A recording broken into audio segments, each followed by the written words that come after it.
Okay, here's an exercise that helps with the note articulation when you're playing chords, especially when you're capoed because your fingers are more pinched up in these higher frets of the guitar. So this is using the chords, a very common, really pretty chord sequence from Here Comes the Sun by the Beatles. And we're going to fret the chord shapes, but we're only going to be playing the B and the high E strings. So I'm capoed here on the 7th fret. So that's the first chord in the song is the D. And in that D shape, I'm just going to pick the B and the high E strings. So string number 2, string number 1. And it will sound something like this, slowly.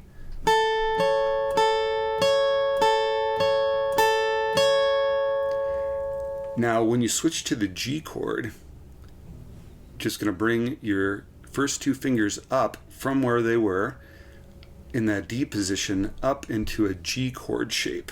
So in this case, your middle finger is on the 10th fret, your first finger is on the 9th fret of the A string.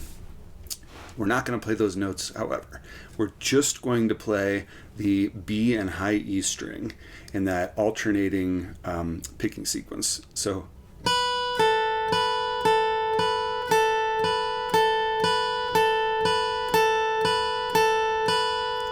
now we're going to move to the A7 shape.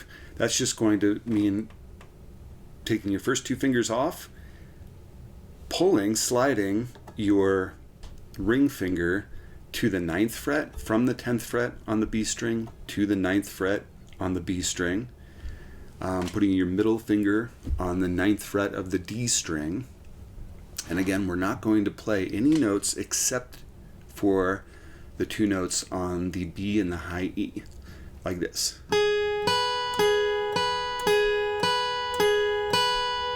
And how I'm doing that is a downstroke on the B string and an upstroke on the high E. This is called outside alternate picking because you're picking on you're moving from the outside of each string, if that makes sense. And what it does is help if you, in case you are having it happen that some of the notes are muted that you want to ring out, and it helps you really isolate that. So what's happening? Is it my picking hand that's making the note mute? Am I not hitting it right? Is my left hand muting the string or the note that I want to ring out? This really isolates it and will help you. If you hear, oh, that's not ringing. Why? Because my 3rd finger is barely touching that high E. So I need to bend it, contort it somehow, angle it a little bit differently, a reposition, and down on the B, up on the E.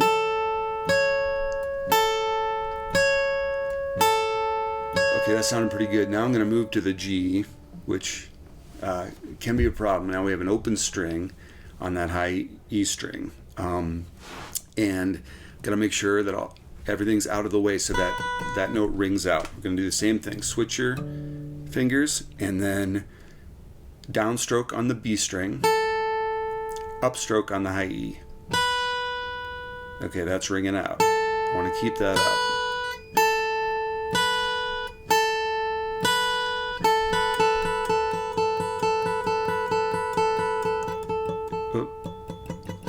If it's not hitting, again, in that case, it was because I was dropping that ring finger a little bit, that knuckle buckled, and I put it back in place, keep this up. Now these changes are important because you change chords all the time, and that's where a lot of the trouble with getting your hand in the right position to fret that chord so they all sound clean. So again, we're just doing this really slowly, and when it's clean here, now I can switch to the A7 shape, and I'm going to do the same thing, down on the B string, up on the high E.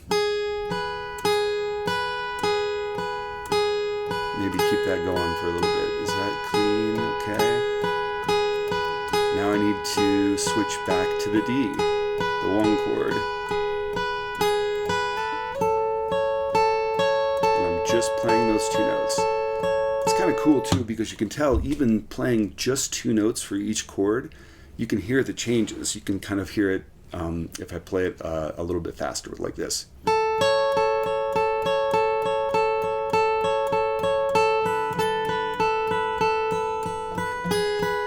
Messed up a little bit there, sorry.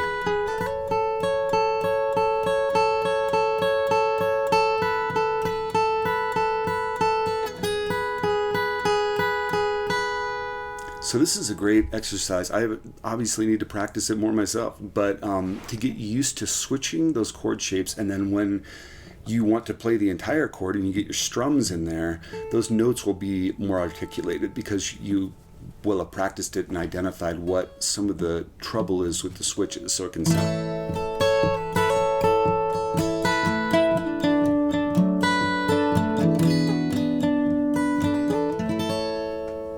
Hope that helps.